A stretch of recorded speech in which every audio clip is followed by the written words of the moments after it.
Today is the 9th of August, and we've just come to the 26th chapter of the Samyutta Nikaya.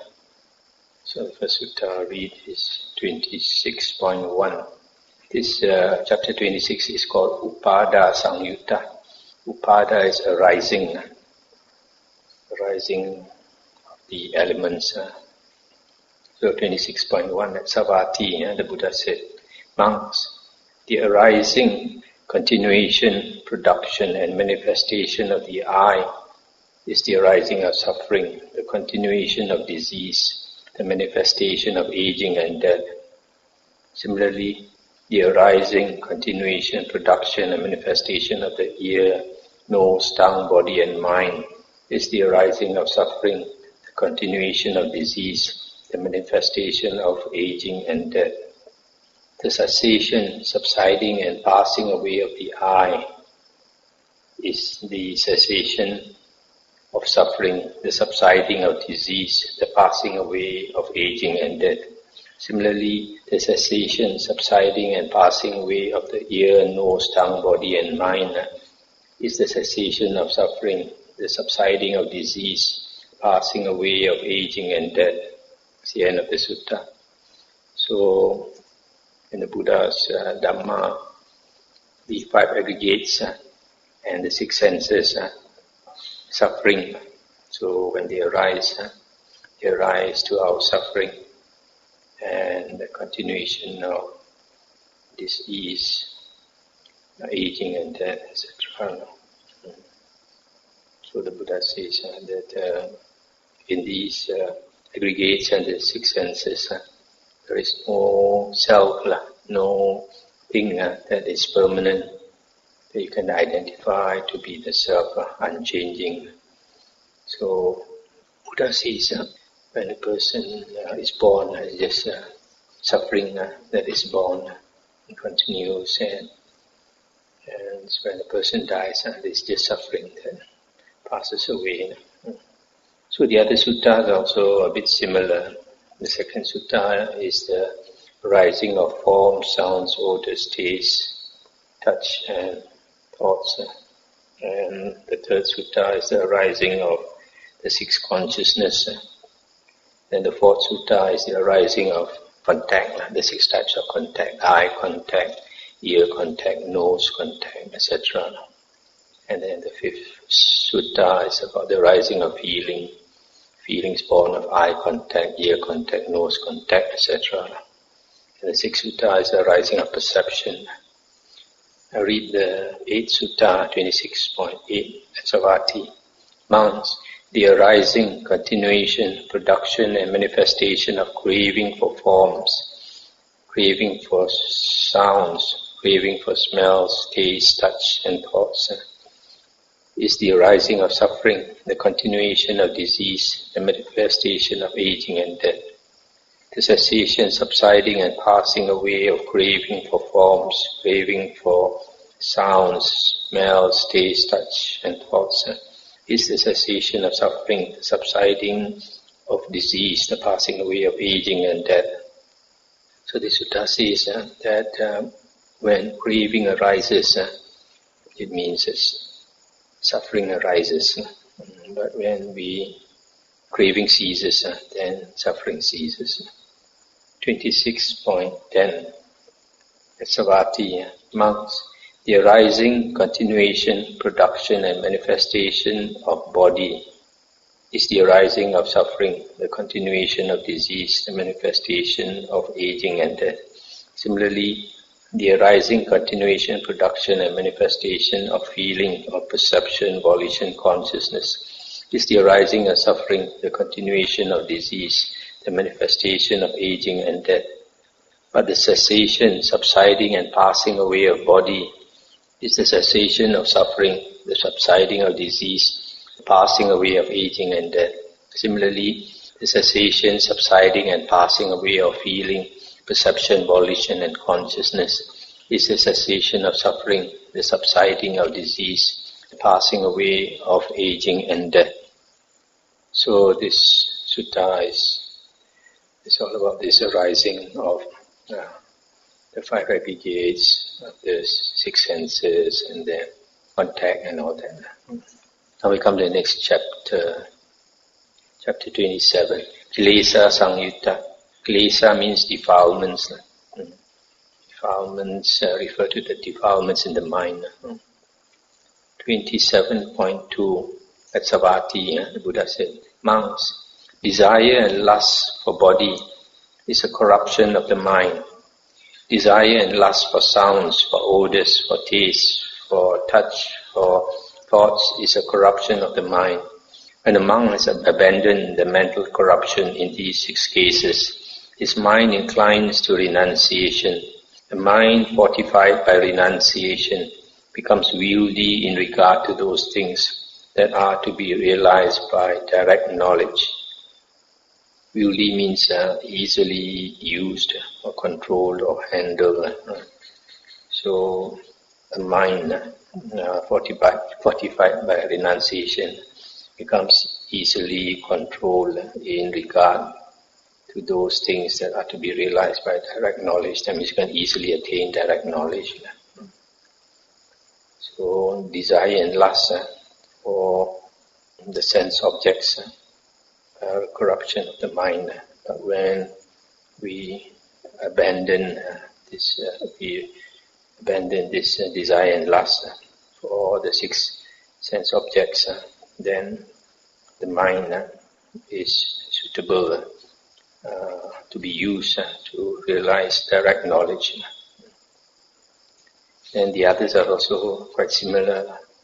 Desire and lust for the six sense bases, desire and lust for the six types of consciousness, for the contact, for feeling, perception, volition, craving. And the next sutta I'll read as the last one here, 27.10. Monks, the desire and lust for body, for feeling, for perception, for volition, for consciousness is a corruption of the mind. And the monk has abandoned the mental corruption in these five cases. His mind inclines to renunciation. The mind fortified by renunciation becomes wieldy in regard to those things that are to be realized by direct knowledge. So here, if a person has desire and lust for the five aggregates, and that is a corruption of the mind. But when he abandons the desire and lust for the five aggregates, then the mind inclines to renunciation and becomes very suitable to realize direct knowledge. Now we come to chapter 28, Sariputta-samyutta, discourses concerning the Venerable Sariputta. 28.1. On one occasion, the Venerable Sariputta was dwelling at Savatthi in Jeta's Grove, Anathapindika's park. Then in the morning, the Venerable Sariputta dressed and taking bowl and robe, entered Savatthi for alms. Then when he had walked for alms in Savatthi and had returned from the alms round, after his meal, he went to the blind man's grove for the day's abiding. Having plunged into the blind man's grove, he sat down at the foot of a tree for the day's abiding. Then in the evening, the Venerable Sariputta emerged from seclusion and went to Jeta's Grove, Anathapindika's park. The Venerable Ananda saw the Venerable Sariputta coming in the distance and said to him, "Friend Sariputta, your faculties are serene, your facial complexion is pure and bright. In what dwelling has the Venerable Sariputta spent the day?" And Venerable Sariputta replied, "Here, friend, secluded from sensual pleasures, secluded from unwholesome states, I entered and dwelt in the first jhana, which is accompanied by thought, directed and sustained, with delight and happiness born of seclusion. Yet, friend, it did not occur to me, I am attaining the first jhana, or I have attained the first jhana, or I have emerged from the first jhana." And Venerable Ananda said, "It must be because I-making, mind-making, and the underlying tendency to conceit have been thoroughly uprooted in the Venerable Sariputta for a long time, that such thoughts did not occur to him." That's the end of the sutta. So here, Sariputta, like a lot of arahants, they spend the day meditating, abiding in the jhana. So for him in this sutta, he says that the whole day, most of the day, he was abiding in the first jhana. But because he's arahant with no self, he does not think, I am attaining the first jhana or abiding in the first jhana or have emerged from the first jhana. He has no self. So Ananda praised him that for a long time he has cut the conceit, the I am. That's why he can be like that. So the other suttas are similar to this. Is that Sariputta spends the day in the different types of jhana. In the second sutta, he spent the whole day in the second jhana. In the third sutta, he spent the day in the third jhana. In the fourth sutta, he spent the day in the fourth jhana, fourth rupa jhana. The fifth sutta, Sariputta spent the day in the base of infinity of space, boundless space, which is the first arupa jhana. And the sixth sutta, he spent the day in the second arupa jhana. The seventh sutta, he spent the day in the third arupa jhana, the base of nothingness. In the eighth sutta, he spent the day in the fourth arupa jhana, the base of neither perception nor non-perception. In the ninth sutta, he spent the day in the cessation. I'll read this ninth sutta, similar as before. And Venerable Sariputta replied to Venerable Ananda, "Here, friend, by completely transcending the base of neither perception nor non-perception, I entered and dwelt in the cessation of perception and feeling. Yet, friend, it did not occur to me, I am attaining the cessation of perception and feeling, or I have attained the cessation of perception and feeling, or I have emerged from the cessation of perception and feeling." And Venerable Ananda similarly praised him. It must be because I-making, mind-making, and the underlying tendency to conceit have been thoroughly uprooted in the Venerable Sariputta for a long time that such thoughts did not occur to him. That's the end of the sutta.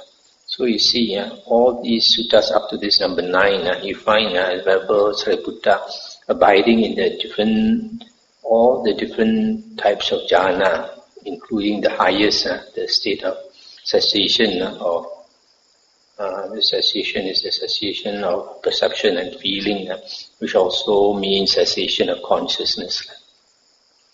Now, the later books, they say that the Venerable Sariputta was liberated by wisdom, and the understanding of liberation by wisdom is that the monk did not attain any jhana.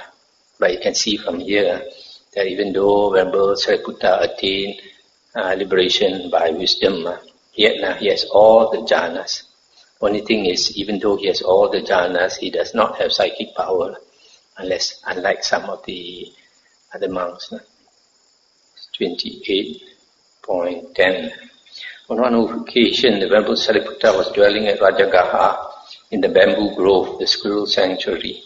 Then in the morning, the Venerable Sariputta dressed and taking bowl and robe entered Rajagaha for alms. Then when he had walked for alms on continuous alms round in Rajagaha, he ate that alms food leaning against a certain wall. Stop here for a moment. You see, this is mentioned here, he walked for alms on continuous alms round. Continuous alms round means he goes from house to house. He does not select houses.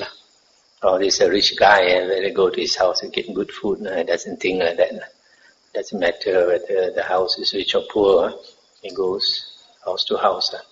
But later books, like Mahayana books, they say that a monk is only supposed to beg from maximum of 7 homes.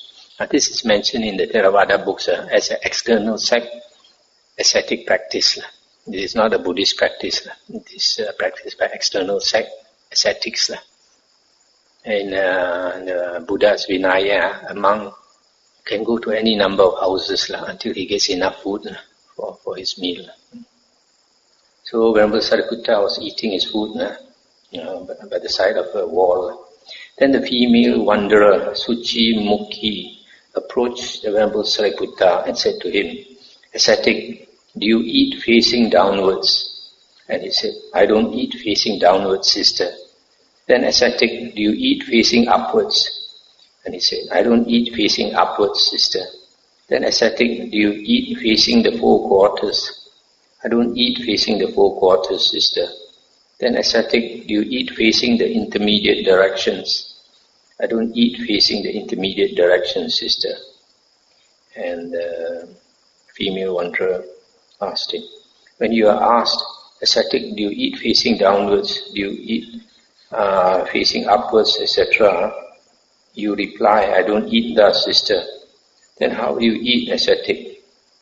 The Venerable Sariputta replied, "Sister, those ascetics and Brahmins who earn their living by the debased art of geomancy," that means feng shui, a wrong means of livelihood, these are called ascetics and Brahmins who eat facing downwards. Those ascetics and Brahmins who earn their living by the debased art of astrology, a wrong means of livelihood, those are called ascetics and Brahmins who eat facing upwards. Those ascetics and Brahmins who earn their living by undertaking to go on errands and run messages, a wrong means of livelihood, these are called ascetics and Brahmins who eat facing the four quarters. Those ascetics and Brahmins who earn their living by the debased art of palmistry, fortune telling, a wrong means of livelihood, these are called ascetics and Brahmins who eat facing the intermediate directions. Sister, I do not earn my living by such wrong means of livelihood as the debased art of geomancy, or the debased art of astrology, or by undertaking to go on errands and run messages, or by the debased art of palmistry. I seek alms food righteously, and having sought it, I eat my alms food righteously. Then the female wanderer, Suchi-mukhi, went from street to street and from square to square in Rajagaha, announcing, "The ascetics following the Sakyan sun eat righteous food. They eat blameless food. Give alms food to the ascetics following the Sakyan sun." That's the end of the sutta. Sakyan sun here is Sakyaputta. That means referring to the Buddha. So here you can see that in the original Buddha's teachings, all these are wrong means of livelihood.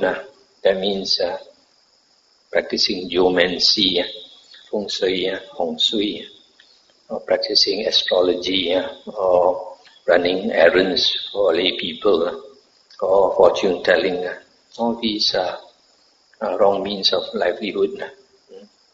Among practices right livelihood when he practices the Noble Eightfold Path according to the Buddha's teachings, and not eating food in these wrong ways.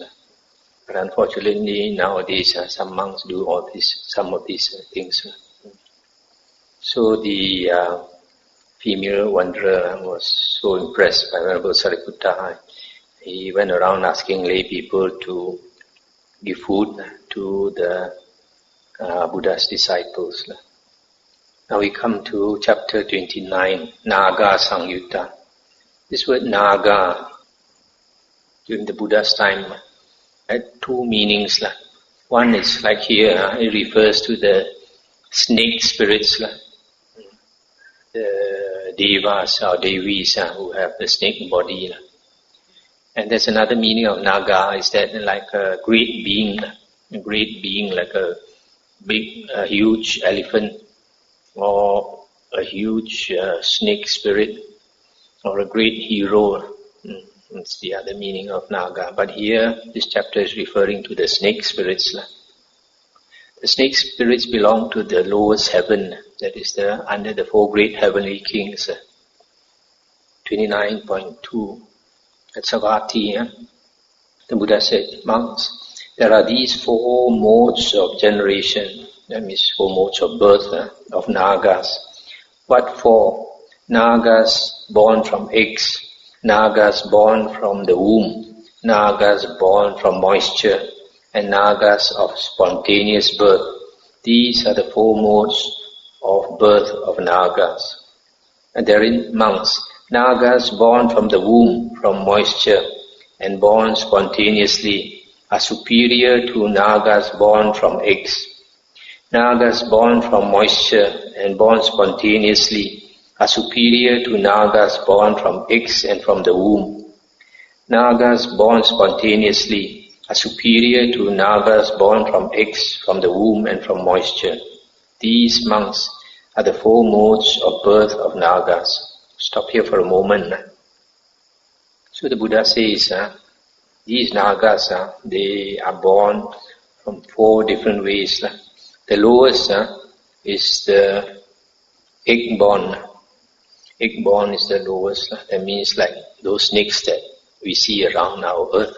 Most of them are egg-born. But higher than that is the womb-born. That means instead of giving birth to the egg, the egg-born is also sometimes called doubly born, born twice. Because they are first born into the egg, and after that they come out of the egg. It's a second birth, so they are born twice. But I think in our earth here also we have womb born, isn't it? There are some snakes, they don't give birth to the egg, but straight away the babies come out. That is a womb born, supposed to be higher.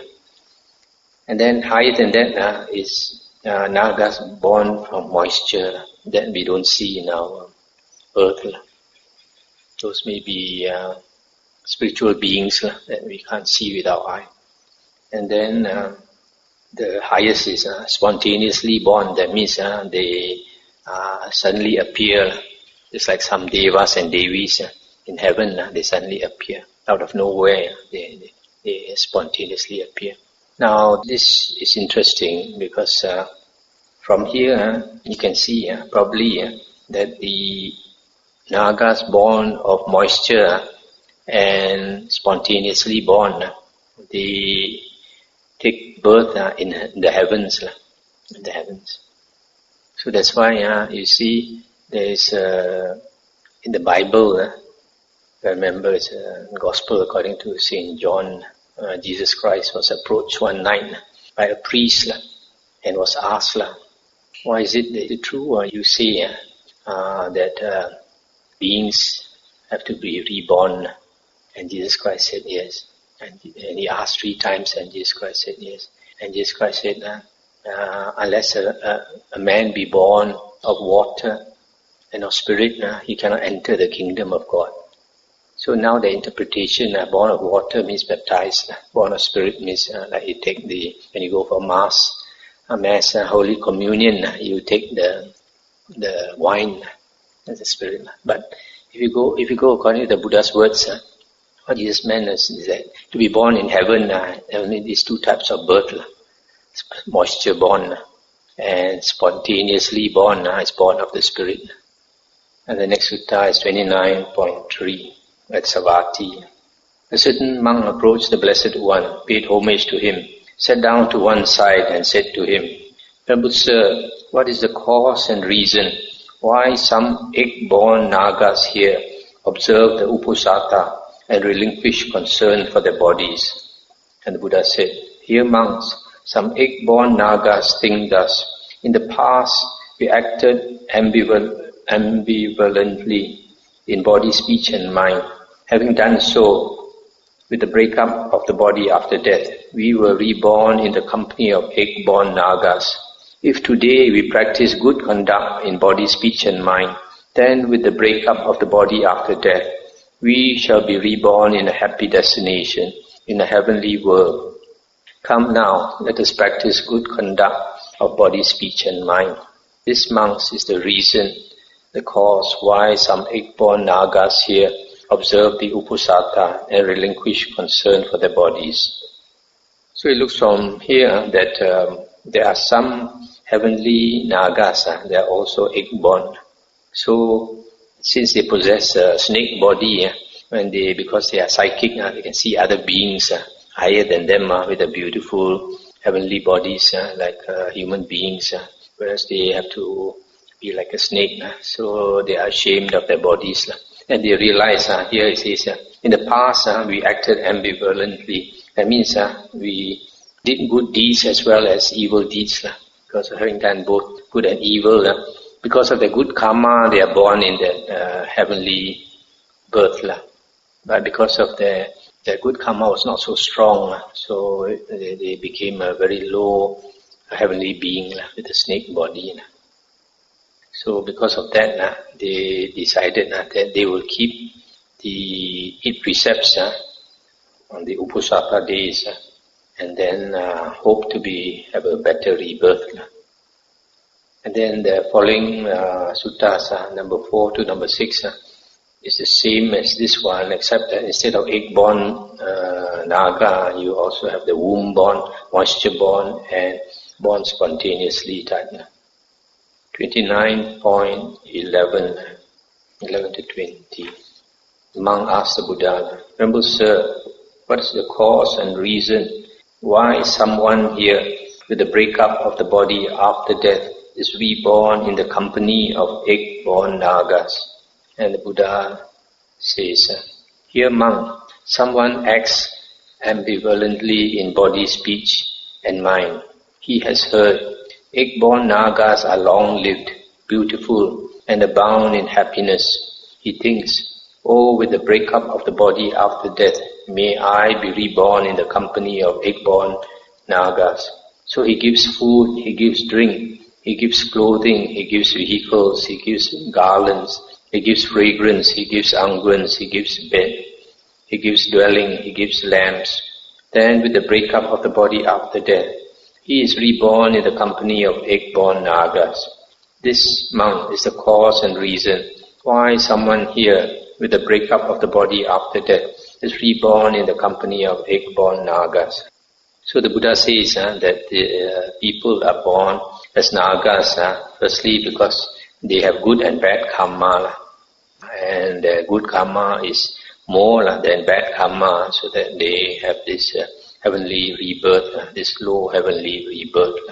And their good karma is from doing dana. They did a lot of dana, hoping to be reborn as a Naga. Some people, especially Chinese, we say Naga long.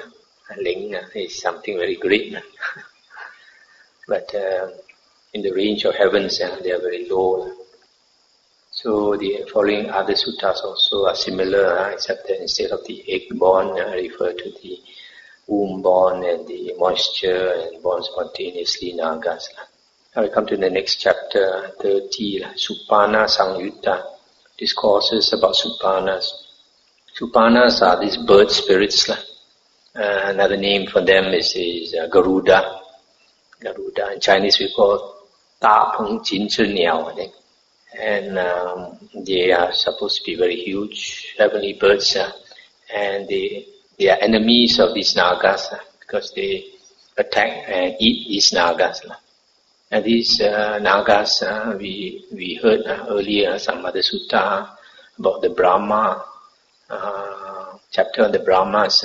The Buddha was talking to one Brahma, and the Buddha said in a previous life he used his psychic power to save some human beings in the ship. Some human beings were in the ship and some Naga wanted to eat them.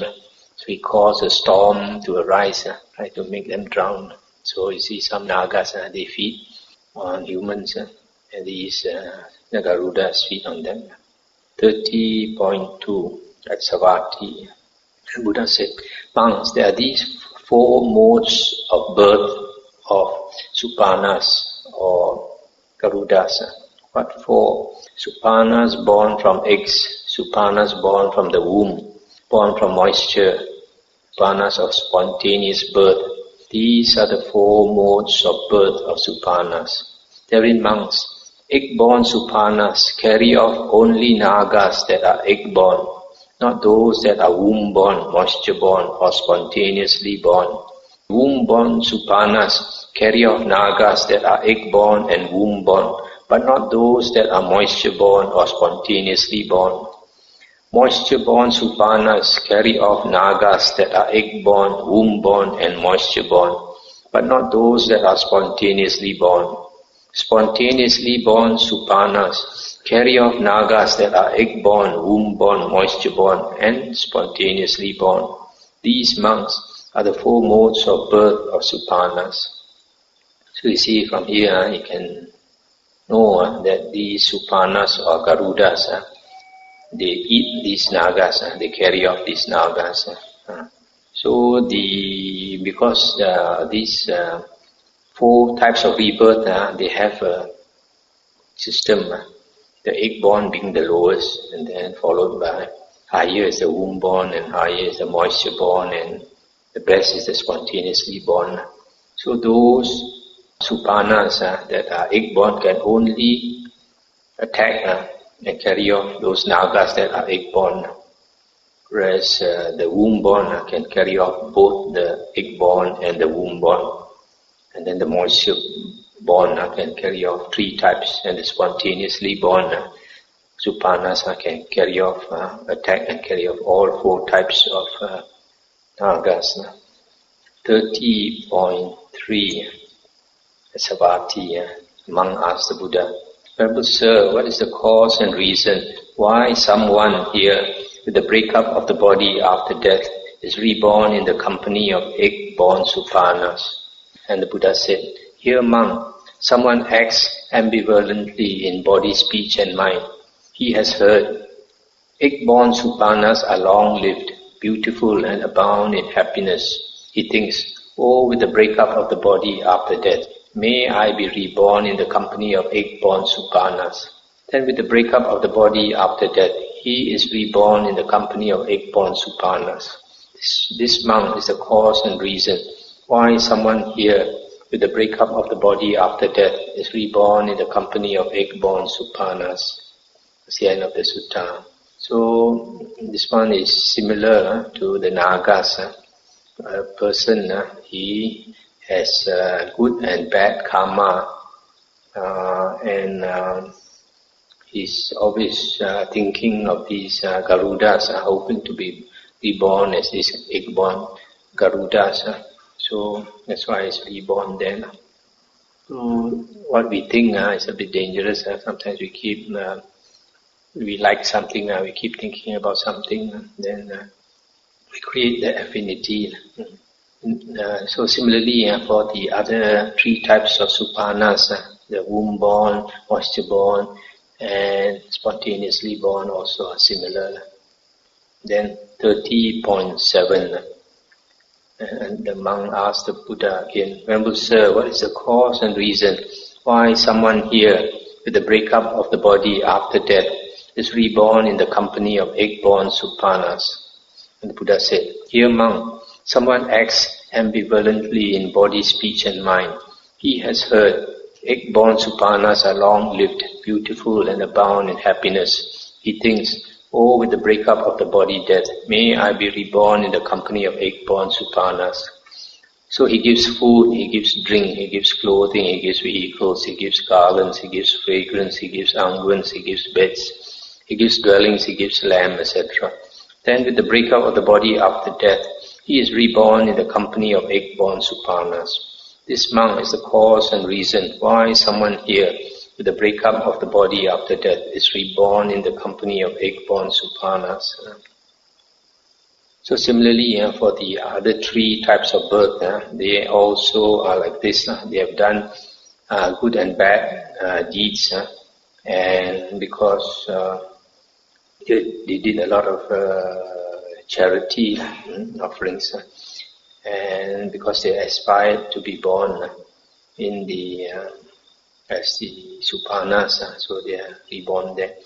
Sometimes we make an aspiration to be reborn somewhere, but if we don't have the good karma, then it cannot be fulfilled.